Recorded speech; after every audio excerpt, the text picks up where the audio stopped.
I was enslaved to sin, gambling to win. I could never be or do enough.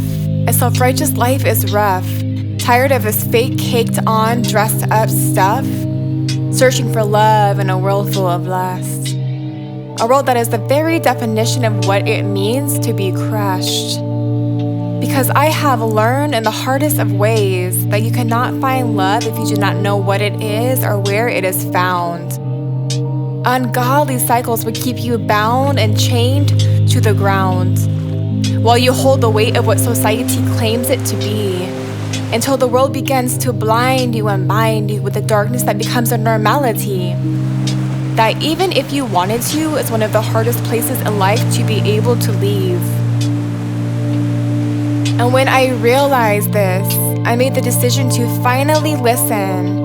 Tears of pain in my eyes, yet for some reason under the sun, they righteously glistened. And then I heard a voice so loud that carried the most gracious conviction.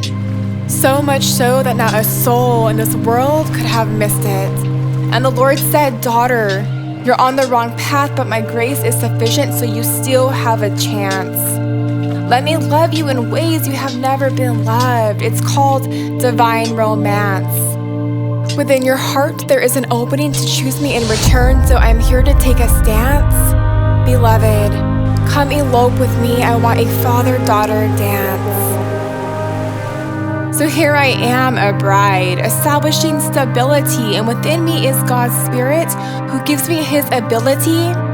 This transformation means that every day I kill my flesh to be able to discover a woman of purpose and vision.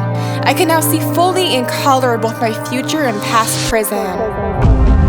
And even though God knew that my decisions would not always be the best, He still chose to send His Son to a cross to face His death, so that on day 3, He could breathe His breath into the middle of our chests. Lord, I praise you from the entire longitude of north to the south and latitude of east to the west. My heart is so immersed with gratitude that it might just burst. Cardiac arrest. Because even at my worst, God reminds me of my worth. We must not forget that in us His identity is woven. We must not forget that we were chosen first.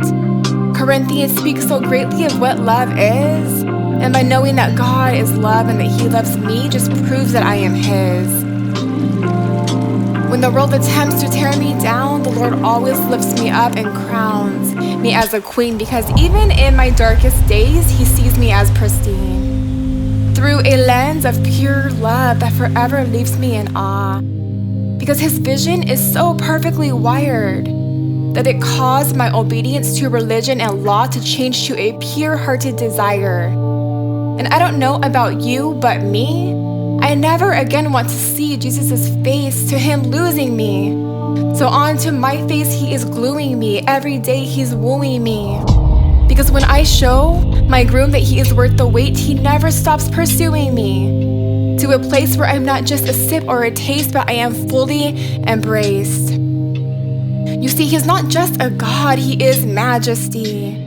Yet before He rose from a tomb, He still chose to shed His blood on a tree so tragically.